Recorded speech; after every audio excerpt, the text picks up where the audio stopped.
Everyone, welcome back to our channel. मैं नीरज कुमार आप लोग के साथ आ गया हूं अगला लेक्चर लेके कंप्यूटर फंडामेंटल वाली कैटेगरी में ही। आप लोग का जो लास्ट लेक्चर हुआ था वो था मेमोरी यूनिट्स के ऊपर। तो होप करता हूं कि आप लोग को अगर वो समझ आ गया हो प्रॉपर तरीके से। If you have any kind of doubt related those topic which I have already cleared, तो आप मुझे डायरेक्ट कमेंट मेंशन कर सकते हो। मैं उसमें उसको प्रॉपर असिस्ट करने का ट्राई करूंगा कि मैं आपको उससे रिलेटेड जितना भी कंटेंट हो पाए, अगर कुछ डाउट में है तो मैं उसको लेके चलूं। जैसा कि मैंने आपको पहले बताया था कि मैं इस लेक्चर के अंदर जितने भी आपके कंप्यूटर फंडामेंटल वगैरह है उसको लेके चल रहा हूं। आपकी सीरीज वही चल रही है फिलहाल अभी तो, कंप्यूटर फंडामेंटल, लेकिन मैं इसका प्रैक्टिकल कंटेंट भी लेके आऊंगा कि इसके अंदर प्रैक्टिकल कंटेंट कैसे कैसे क्या क्या आप लोग को करना है। ठीक है, तो प्रैक्टिकल कंटेंट भी आप लोग का लेके आऊंगा जिसके अंदर आपका प्रैक्टिकल का मतलब MS Word, Excel, PowerPoint और शॉर्टकट कीज वगैरह कैसी होती हैं, क्योंकि एग्जाम के पर्पज से अगर आप देखोगे तो आपको इन सारी चीजों का वेटेज ज्यादा मिलता है कंपेयर टू फंडामेंटल केस में। फंडामेंटल केस में ज्यादा आपसे किसने आविष्कार किया ये पूछ लेता है, कब आविष्कार हुआ ये पूछ लेता है, कौन सी जनरेशन का आविष्कार किस किस टाइप में हुआ वो पूछ लेता है। अभी मेरे को कंप्यूटर जनरेशन के ऊपर भी आपकी एक वीडियो बनानी जो फंडामेंटल को ही क्लियर करेगा, और हो सकता है कि मैं 1-2 दिन के अंदर ही आपके साथ, या फिर हो सकता है कि आपके 1-2 लेक्चर के बाद मैं आपके पास एक MCQ बेस्ड क्वेश्चंस लेके आऊंगा जो कि प्रीवियस जितने भी एग्जाम्स वगैरह हुए हैं उनके अंदर इन सबको जोड़ा गया है। ठीक है, तो उन सारे टॉपिक्स को भी हम लेंगे इस लेक्चर के अंदर। ठीक है, जैसा कि मैंने आप लोग को पहले बता रखा है कि मेरा नाम नीरज कुमार है और मैं आपकी कंप्यूटर फंडामेंटल कंप्यूटर के क्लासेस ले रहा हूँ, जो कि मेरे इस इंस्टीट्यूशन के नाम पे, जो कि BPTI कंप्यूटर एजुकेशन के नाम पे मैं एक इंस्टीट्यूशन भी रन करता हूँ, जहाँ पे मैं फिजिकली आके बच्चों को वहाँ पे पढ़ाता हूँ। ठीक है, तो आपको जैसा भी जो भी डाउट वगैरह हो आप डायरेक्ट मुझे कमेंट मेंशन कर सकते हैं कि सर इस टॉपिक से रिलेटेड डाउट था। अगर मुझे लगेगा कि मेरे को उसके अंदर और कोई दूसरी वीडियोस बनानी चाहिए तो I will try to make video on those topic too, जो भी आपके डाउट्स वगैरह रहेंगे। ठीक है, चलता है। आज का जो टॉपिक हमारा रहेगा वो रहेगा लेक्चर 4, जो कि CPU पे, सेंट्रल प्रोसेसिंग यूनिट। आप इतने दिनों से इसके बारे में सुनते आ रहे हो, CPU, brain of the computer, brain of the computer. इसको ब्रेन क्यों बोलते हैं, ये ऐसा क्या काम करता है, क्या क्या चीजें इसके अंदर होती हैं, इस पूरे CPU को आज मैं खोल के लेके आया हूं कि भाई हाँ, इसके अंदर ये सारे सेगमेंट्स आपको देखने को मिलेंगे। तो आज के इस लेक्चर के अंदर मैं पूरा का पूरा जो CPU वाला टॉपिक है आपका, सेंट्रल प्रोसेसिंग यूनिट, ये मैं आपका इसमें क्लियर करने वाला हूँ। ठीक है, ये आपकी लेक्चर 4 की क्लास रहेगी। अगर आप ये लेक्चर बिना प्रीवियस लेक्चर्स देखे हुए देख रहे हो तो मुझे लगता है कि आप लोग के लिए हानिकारक साबित हो सकता है। इसीलिए पहली वीडियोस को पहले देखो, उसके बाद दूसरे लेक्चर्स आप लोगे तो मुझे ऐसा लगता है कि आपको ज्यादा कंटेंट समझ आएगा कंपेयर टू इस लेक्चर को डायरेक्ट लेने के। लेकिन हाँ, ये टॉपिक थोड़ा सा अलग है, तो हो सकता है कि आप इसको अभी फिलहाल के लिए पढ़ सकते हो, बट आपको प्रीवियस लेक्चर देखने की जरूरत पड़ेगी इसकी और चीजें जानने के लिए। लेकिन आज मैं केवल आपको कंप्यूटर के CPU का पोर्शन जो होगा वो क्लियर करूंगा इसके अंदर। जैसे कि आपने टॉपिक देख लिया, लेक्चर 4 सेंट्रल प्रोसेसिंग यूनिट, इससे रिलेटेड हम आज बात करने वाले हैं। CPU है क्या, है ना, पार्ट्स ऑफ सिस्टम यूनिट्स। इसके सिस्टम के यूनिट्स में अलग अलग पार्ट कौन कौन से हैं। History of central processing unit, इसकी हिस्ट्री क्या रही है। सबसे ज्यादा अगर मैं इंपॉर्टेंट वेटेज मानूं कि भाई इसका कुछ होगा तो वो होगा इस वाले टॉपिक का कि भैया हिस्ट्री क्या है इसकी। अगर हिस्ट्री वाले कंटेंट को आप सही से देखते हो, समझते हो, तो ज्यादा बेटर ऑप्शन रहेगा। उसके बाद आ जाएगा आपका components of the CPU। Components of the CPUs में आप कंपोनेंट्स देखोगे CPU के अंदर क्या क्या चीजें होती है, और इसका अगले लेक्चर में हम देखेंगे कि इसी में कि हमारा फंक्शंस कौन कौन से हैं इसके, तो आप फंक्शंस वाली कैटेगरी को भी इसमें आप देख पाओगे। ठीक है, आगे चल रहे हैं। सबसे पहला आ गया व्हाट इज CPU। CPU है क्या। जैसे कि मैंने आपको बताया था कि CPU जो होता है वो हार्ट और ब्रेन है कंप्यूटर का। क्या है, हार्ट और ब्रेन। हार्ट और ब्रेन मतलब क्या है कि ये सारी की सारी चीजें जितनी भी होंगी वो सारी की सारी चीजें यहीं से ऑपरेट की जाएंगी। ठीक है, मॉनिटर पे जितना भी आप लोग को आउटपुट वगैरह दिखता है, जो आप कीबोर्ड और माउस से कमांड करते हो, वो सारा का सारा चीज ऑपरेट ही यहीं से किया जाता है। इसीलिए इसको बोला जाता है कि जो CPU है वो कंप्यूटर का, पूरे कंप्यूटर का हार्ट और ब्रेन के तौर पे जाना जाता है। ठीक है, ये किस लिए ऐसा करता है, क्योंकि ये receive the data from the input, ये डाटा इनपुट से इनपुट करता है। ठीक है, किससे, यूजर के थ्रू। ये मैंने बता चुका हूं आप लोग को। तो यह बता रहा है कि the central processing unit CPU is simply the central processor और the processor where the most calculation, है ना, कैलकुलेशन टेक्स प्लेस, जहां पे सारे की सारी कैलकुलेशंस वगैरह की जाती हैं, जहां पे सारा का सारा डेटा स्टोर किया जाता है, वो सारा का सारा पोर्शन जितना भी है वो सारा का सारा यही CPU के अंदर होता है। जैसे कि मैंने एक फोटो भी लगा रखी है ऊपर, आप देख सकते हो, ये रहा। ठीक है, तो ये इसका फ्रंट वाला पोर्शन है और ये इसका बैक वाला पोर्शन है। अगर आप इसका ये वाला पोर्शन देखोगे, जहां मैं इसको हाईलाइट कर रहा हूं, ये वाला जो पोर्शन है ये आपका पोर्शन होता है कि भैया इसके अंदर होगा पावर बटन, जहां से चीजें ऑन की जाती हैं नॉर्मली। इसके बगल में या तो इधर होगा, है ना, या तो ऊपर होगा, यहाँ पे कहीं पे एक रीसेट बटन और होता है, जहाँ पे हम लोग सीपीयू वगैरह को रीसेट करने के लिए अप्रोच करते हैं, मतलब चलाते हैं। ठीक है, तो ये आपका था व्हाट इज सीपीयू। मैं सीपीयू के ऊपर बहुत पढ़ा चुका हूँ पीछे भी में ना, तो इतना कि what is CPU, CPU input करने का कोई फायदा नहीं है आप लोग का। आप इसमें देख सकते हो कि सीपीयू क्या है, मैं बता चुका हूँ ऑलरेडी। बट हाँ, इसमें थोड़ा मोटा मोटा और डीप है, तो समझ सकते हो क्या क्या है। History of central processing unit, history क्या है इसका, इतिहास बताओ। इतिहास बताता है कि भैया कि ये जो कंप्यूटर का सीपीयू है, ठीक है, इसको जो भी बनाया गया उसमें ये मैथमेटिशियन का नाम लिया जाता है, जो कि 1940 से स्टार्ट किया गया था। ठीक है, सबसे पहले जो आते हैं वो आते हैं जॉन वॉन नेवियन, ठीक, नीमॉन माना जाता है। ये क्या कर रहे हैं, ये दे रखे है फर्स्ट वाले की फोटो, ठीक है। जे स्पार्क एग्जैक्ट दे रखा है, ये है दूसरे वाले भैया। तीसरे वाले के दे रखे हैं जॉन मैचली, ये है ये वाले बंदे, ठीक। इन्होंने क्या किया था, तो इन तीनों आदमियों ने come up the concept of the store instructions digital computer, मतलब क्या है कि इसके इंस्ट्रक्शंस के बेसिस पे डिजिटल कंप्यूटर के बनाने का बोलते ना कि नींव रखी गई है, बताया गया कि हाँ भाई इस तरीके से हम इसको मैनेज कर सकते हैं मैथमेटिक्स वाले कंटेंट को। तो ये सारा का सारा था, और यहाँ पे एक फोटो भी लगा रखी है जिसमें कि बता रहे हैं कि भाई इस तरीके का सीपीयू का जो बैक वाला एरिया था, जो आपने अभी देखा इसके अंदर, यहाँ पे ये वाला जो पोर्शन है, ये वाला पोर्शन अब इस वाले में इस कुछ इस तरीके का दिख रहा है, जैसा कि आप इसमें देख सकते हो कि ये वाला पोर्शन वो होल्ड कर रहा है। ठीक है, तो वो सीपीयू वाला पोर्शन है जो कि इसमें दिखता है कि भाई इसमें बता रहा है कि मैथमेटिशियंस ने किया था, जो मैथ्स वगैरह के विशेषज्ञ थे, उन लोगों ने बताया इन लोगों को कि भाई क्या क्या चीज कैसी थी। उसके बाद आता है अगला टॉपिक। तो अगली स्लाइड आपकी ये है on 1970s a component of mainframe computer known as CPU in a stale, मतलब आप ही मैंने आपको मेन फ्रेम कंप्यूटर के बारे में पढ़ा रखा है, मिनी कंप्यूटर के बारे में पढ़ा रखा है, माइक्रो कंप्यूटर के बारे में पढ़ा रखा है। इसलिए मैं बोल रहा था कि आप लोग को प्रीवियस लेक्चर देखने की जरूरत है, आप अगर वो देखोगे उसको समझोगे ज्यादा समझ में आ जाएगा। ठीक है, तो 17th सेंचुरी में इसके कंपोनेंट्स जो मेन फ्रेम कंप्यूटर्स थे उसको known as the CPU style cabinets bigger than the refrigerator full of, बोलते ना सर्किट्स जो जोड़े जाते हैं उसके साथ, मतलब इतना बड़ा था कि एक रेफ्रिजरेटर जैसा बोल सकते हो आप उसको, with the boards of crowd with transistor. ठीक है, इन 1971 द फर्स्ट माइक्रो प्रोसेसर, यहां बोल रहा है देखो फर्स्ट 1971 में, ये पॉइंट ऑफ व्यू के एग्जाम पॉइंट ऑफ व्यू के हिसाब से बहुत इंपॉर्टेंट है क्या, कि 1971 में फर्स्ट माइक्रो प्रोसेसर इन्वेंट किया गया था, है ना। द प्रोसेसर 4004 माइक्रो प्रोसेसर इस नाम से जाना जाता था, जो कि यहाँ पे दिया हुआ है आपको दिख रहा है। ठीक है, ये माइक्रो प्रोसेसर है जो 1971 में मतलब इन्वेंट किया गया था, बताया गया था कि ऐसे ऐसे ये चीजें हैं। ठीक है, तो इस वाले में आपको दिख गया कि पहले कंपोनेंट्स वगैरह जो थे उसके मेन फ्रेम कंप्यूटर के, वो इतने बड़े बनाए गए सीपीयू के कि उसके कैबिनेट्स मतलब होता है उसका डब्बा, जैसे आप ये देखोगे ना, ये जो डब्बा दे रखा है, ये जो कैबिनेट है, अब ये कैबिनेट होता है कि आप ये बोल सकते हो कि ये मुश्किल से मुश्किल होगा तो अभी तो बहुत छोटे छोटे भी आते हैं, मिनी वाले भी आ जाते हैं, लेकिन पहले का जो बताया गया तो उसमें बता रहा है कि भाई वो एक रेफ्रिजरेटर जो फ्रिज होता है आपके घरों में, उस फ्रिज के साइज का एक बनाया गया था उसका कैबिनेट। ठीक है, उस तौर पे इसको देखा गया। ठीक है, तो ये बता रहा है 1971 में फर्स्ट माइक्रो वो बना प्रोसेसर, ठीक है, इन्वेंटेड किया गया 404 माइक्रो प्रोसेसर। ये पॉइंट ऑफ व्यू है, एग्जाम के पॉइंट ऑफ व्यू से आप इसको देख सकते हैं। अगला टॉपिक, ठीक है, 1972 The 8008 was first of many 8 bit क्या होता है, कल लास्ट क्लास मैंने जो पढ़ाई है आप लोग को, आपको पढ़ाया मेमोरी यूनिट्स। मेमोरी यूनिट की सबसे छोटी यूनिट जो होती है वो होती है bit unit. Bit, byte, kilobyte, megabyte, gigabyte, ऐसे टेराबाइट सेटाबाइट करते हुए चलती रहती है वो सीरीज। तो उसमें सबसे छोटी जो यूनिट होती है वो दे रखा है बिट सीरीज। अब ये बोल रहा है कि 72 के अंदर द 808 ना 808 was the first of many 8-bit microprocessor to fuel the home computer revolution। अब इसका मतलब एक नया और किया गया आविष्कार उसमें ये बता रहे हैं कि भैया ये जो 808 इसमें जो 808 जो दे रखा है इसके अंदर, इनको फर्स्ट 8-बिट के माइक्रो प्रोसेसर को फ्यूल एट द होम, मतलब उसको जोड़ा गया, उसके साथ जोड़ रखा, बताया गया।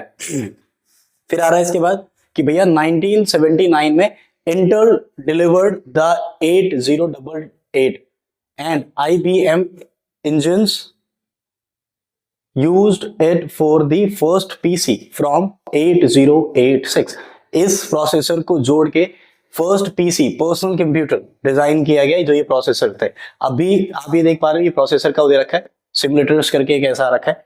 पहले ऐसे चलते थे इसमें पेंटाटर्म वाले में कोर i3 आप जानते होंगे, है ना, कोर i5, कोर i7। अभी का ये थोड़ा ज्यादा हाई फ्रीक्वेंसी वाला, मतलब ये ज्यादा अच्छा माना जाता है प्रोसेसर के तौर पे, ठीक है। तो ये अब इस सीपीयू के अंदर लगाया जाता है ज्यादातर।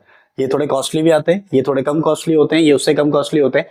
और ये वाला जो पोर्शन दे रखा है ये अभी फिलहाल तो ना के बराबर यूज होते हैं, बट हाँ है ये भी, ठीक है। तो इसमें बता दिया गया कि भाई 1971 में इंटेल जो है, ये इंटेल ये ब्रांड है, ठीक है। इंटेल जो दे रखा है ये ब्रांड दे रखा है आपको, ये इंटेल जो है ये ब्रांड है जो कि क्या कर रहा था, इसको लेके, इंटेल को लेके एक फर्स्ट पीसी बनाया गया जो कि प्रोसेसर 8086 रखा गया था इसके अंदर। तो इस वाले स्लाइड के अंदर आपने ये वाला कंटेंट देख लिया। अगला आता है पार्ट्स ऑफ सिस्टम यूनिट्स। अच्छा, इसमें कंप्यूटर के अंदर ना बहुत सारे पार्ट्स होते हैं, लेकिन एक स्पेसिफिकली अगर मैं सीपीयू को उठा रखा है मैंने आज अगर टॉपिक में, तो उसका एक बहुत बड़ा रीजन होगा क्योंकि उसके अंदर बहुत कॉम्प्लिकेशंस है, बहुत सारी चीजें देखने को मिलती हैं। तो आप उसको थोड़ा देख के समझोगे तो तरीके समझ में आ जाएगा। सबसे पहला जो आता है मदरबोर्ड, जो कि मैं लास्ट क्लास में शायद आप लोग को एक्सप्लेन कर चुका हूं कि मदरबोर्ड क्या होता है। सबसे पहला आता है मदरबोर्ड, देन मेमोरी, बस, ठीक है, expression slots, port of connectors, base, power supply और साउंड कंपोनेंट्स। अब ये चीजें क्या क्या है मैं उसको एक एक करके आपको एक्सप्लेन करता हूँ। सबसे पहले आता है मदरबोर्ड।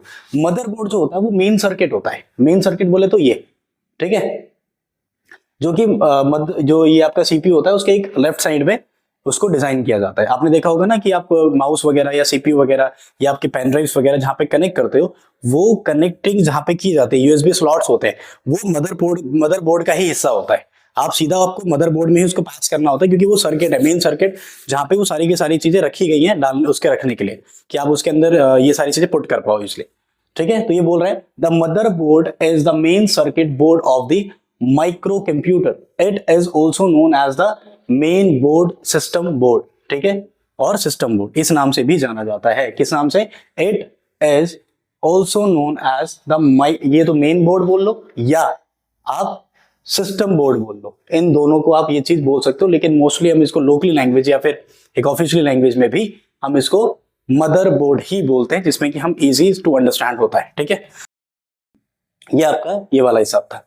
फिर मेमोरी, जो कि मैं आपको लास्ट क्लास में पढ़ा चुका हूं। Memory is a part of the computer that temporarily store applications, document and stream operating information.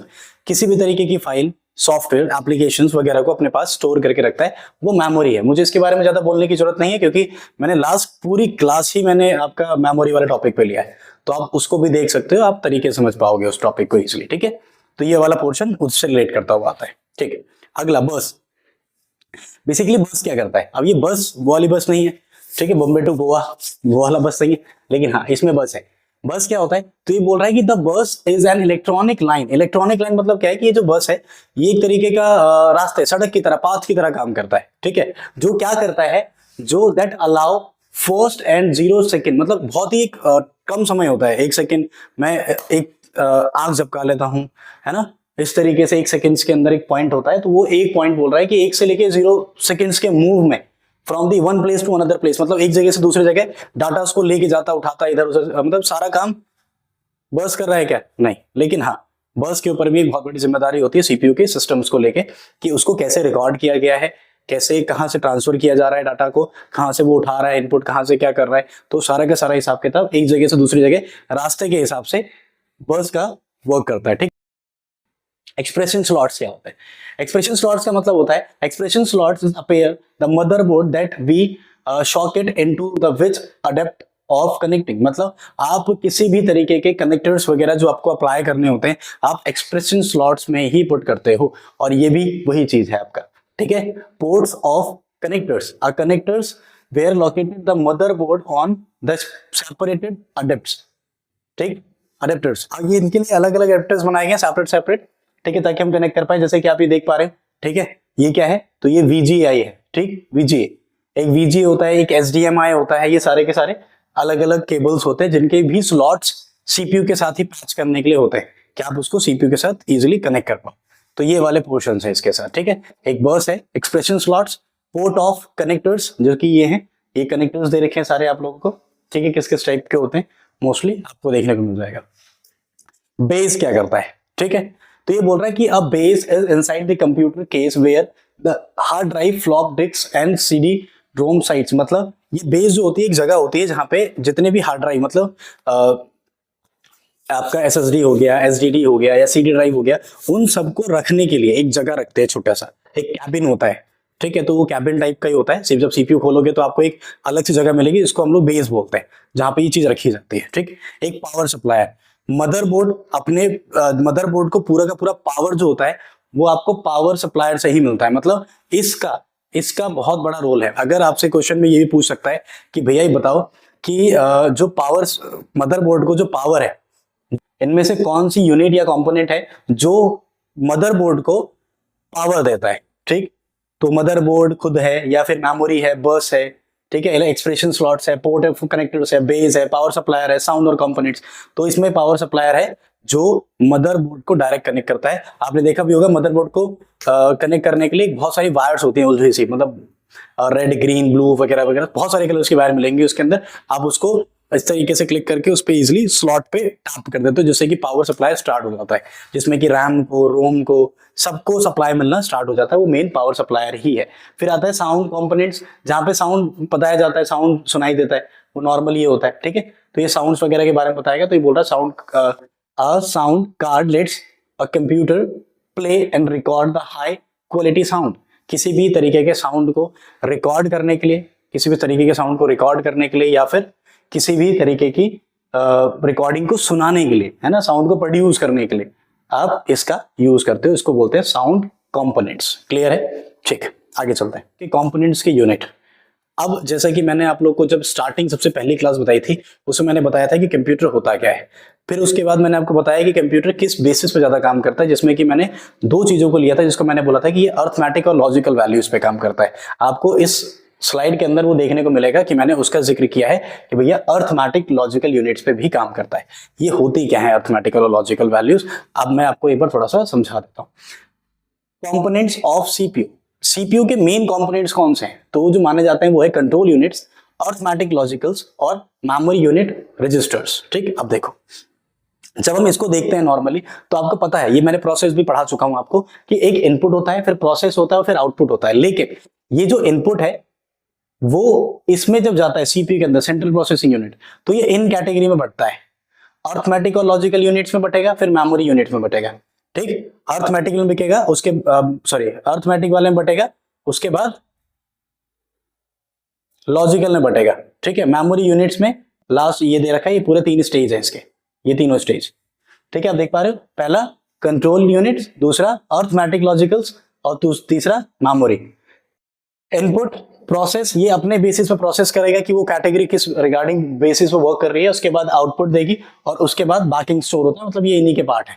ठीक है, मतलब बैकिंग स्टोर के मतलब आप डाटा को इजिली सेव कर पा रहे हो, बैकिंग स्टोर अलग है। ठीक, तो ये मेमोरी यूनिट्स में उसको डाटा को सेव कर लेता है। Input, processing, then output. ठीक, उसके बाद आएगा आपका नॉर्मली कि ये आपका सेव हो जाएगा फॉर द फ्यूचर यूज, जिसमें कि आपका हार्ड ड्राइव के अंदर ही इजिली सेव हो जाता है। तो आप जब इसको देखोगे तो ये उसको बता रहा है कि भैया हाँ, अग्रीमेंट ऑफ कंप्यूटर कर रहा है कंपोनेंट्स, कि ये कंपोनेंट्स को कैसे अग्रीमेंट में डाल रहा है, कैसे सेट कर रहा है उनको, वो सारा का सारा बता रहा है कि एक दूसरे से कैसे कनेक्टिंग में है, वो सारी की सारी चीजें दिख रही हैं आप लोग को। ठीक है, अगला एलयू जो होता है उसको बोलते हैं arithmetic logical units. What is the meaning of arithmetic and logical units?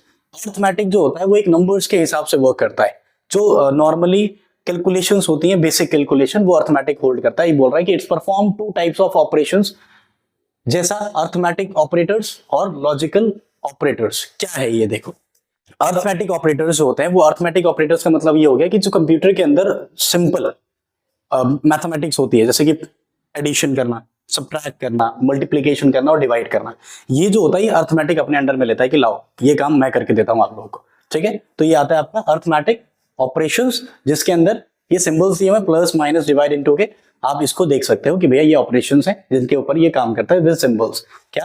Arithmetic operations. फिर आता है लॉजिकल, जो इफ एंड और इन कंडीशंस को समझाता है। मतलब अगर मैं बोलूं कि आप लोगों ने ये एक फॉर्मूला भी लगता है एक्सेल के अंदर, एक्सेल का एक फॉर्मूला लगता है जिसमें हम बोलते हैं कि भैया इक्वल एफ, अगर ये कंडीशन, जैसे कि अगर मैं आपको छोटा से छोटा समझाऊं कि आप क्या बोलना चाह रहा हूं, तो मैं इसमें एक स्लाइड ऐड करता हूं। देखो, जैसे बेसिकली क्या होता है कि जब भी हम इस टॉपिक को समझते हैं, ठीक है, तो अब आप इसको देखने को मिलेगा कि हम लोग ना कोई एक एक्सेल के अंदर, जब हम एक्सेल समझते हैं तो एक्सेल के अंदर एक फॉर्मूला लगता है।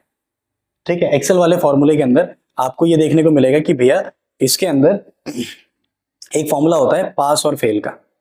किसका? पास और फेल का। पास और फेल के फॉर्मूले में आप एक कंडीशन लगाते हो जिसको बोलते हैं इक्वल इफ, अगर, ठीक, फिर उसके बाद आप एक वैल्यू देते हो, कंडीशन देते हो, और उस कंडीशन के हिसाब से अगर ये नंबर कम या ज्यादा हुआ तो उसके हिसाब से पास या फेल सेट किया जाता है। ये एक एक्सेल का बता रहा हूं छोटा सा एग्जांपल। आज थोड़ा सा दिक्कत है पेन वगैरह के साथ, तो मैनेज करना पड़ रहा है। कोई देखिए, वैसे फिर भी थोड़ा देख सकते हो कि एक्सेल वाले कंटेंट में पास और फेल का जो हम कंटेंट करते हैं उसके अंदर बोलते हैं कि इक्वल इफ, अगर आपके पास एक वैल्यू होगी यहाँ पे, अगर वो वैल्यू इससे बड़ी हो जाए या बराबर हो जाए इस वैल्यू के, तो आपका पास आ जाएगा, अदरवाइज क्या आएगा? फेल आ जाएगा।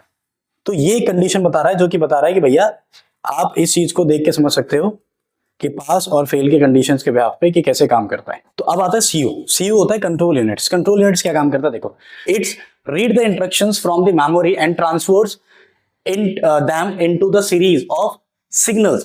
जो भी डेटा इंस्ट्रक्शंस उनके पास जाएगा उसको मेमोरी से मतलब मेमोरी से ट्रांसफर करके उसको एक सीरीज सिग्नल्स में convert, activate from the those part of the computer, उनको अपने उसके हिसाब से ट्रांसफर कर देता है कि भैया आपको यहाँ जाना है, आपको ये जाना है। ये काम असाइन कर रहा है एक तरीके से सबको कि आपको यहाँ पे काम करना है, आपको यहाँ पे काम करना है, आपको ऐसा काम करना है। तो ये बोल रहा है कि it's reads and instructions from memories and transfer them into a series of signals to activate other parts of computer। अलग पार्ट और मतलब जो भी कंप्यूटर के पार्ट्स वगैरह है उनको ट्रांसफर करता है, अपने असाइन करता है काम की क्या करना है।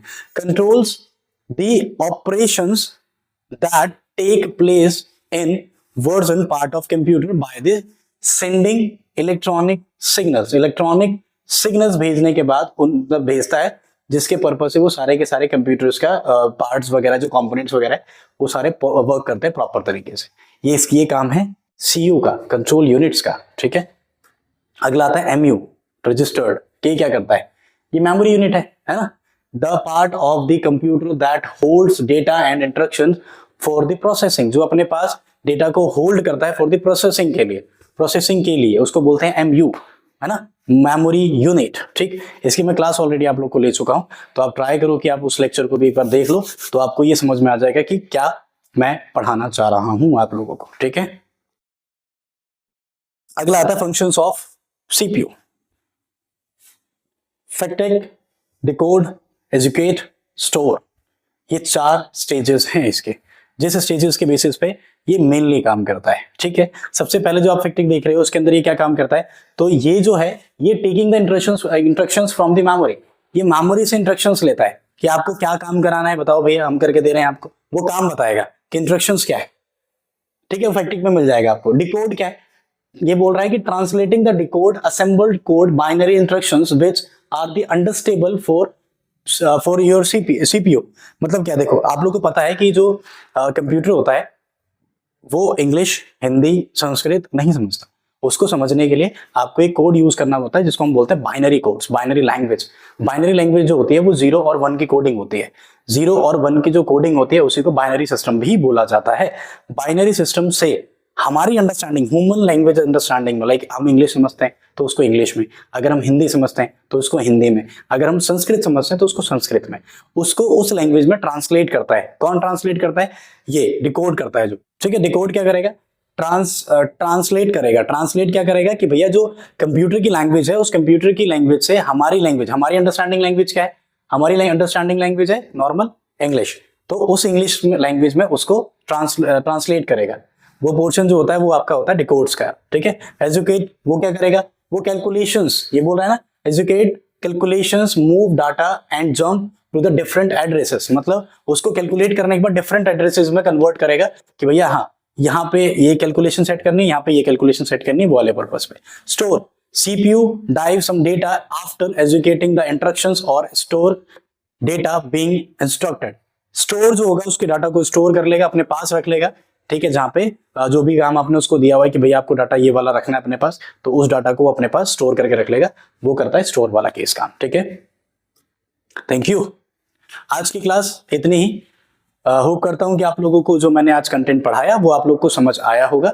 अगर इस टॉपिक से रिलेटेड अगर कोई आपके डाउट्स रह जाते हैं तो आप मुझे बता सकते हैं कमेंट बॉक्स में। मैं ट्राई करूंगा कि उससे रिलेटेड जो भी चीज हो पाएगी मैं आपके सामने उसको लेके आऊंगा, ठीक है। अभी और आपके जो प्रीवियस लेक्चर्स हुए हैं आप प्लीज उसको देखो, समझो, ठीक है। उसके बाद रीच आउट करो। हो सकता है कि मैं 1-2 दिन के अंदर आपसे जुड़ूंगा लाइव लेक्चर्स में। लाइव लेक्चर्स के अंदर मैं आपको थोड़े एमसीक्यूज बेसिस पे और कुछ टॉपिक रिलेटेड बात करेंगे कि हाँ उसके अंदर हमें कंप्यूटर से रिलेटेड हमें क्या क्या चीजें पढ़नी है, ठीक है। मुझे अभी और आप लोग के जो एसएससी के एग्जाम्स वगैरह, बैंकिंग के एग्जाम्स वगैरह होते हैं जिसमें कंप्यूटर्स वगैरह की कैटेगरी आती है, उसको भी थोड़ा देख के लेके चलना है। तो मैं ट्राई करूंगा कि उसको मैं जितना जल्दी हो पाए उसको वर्क पे लूंगा, ठीक है। तो आज के लिए क्लास इतनी बहुत है। एक स्माइल के साथ क्लास को क्लोज करते हैं। बाय बाय, टाटा, थैंक यू फॉर वॉचिंग। अगर आप कोई भी चीज पूछना चाहो तो डायरेक्टली कमेंट या फिर मैं अपनी मेल आई डाल दूंगा, आप उसको करना। I will try to connect with you by your comment और बाय योर ईमेल टू, ठीक है। मिलते हैं अगले लेक्चर में। जय हिंद, जय भारत।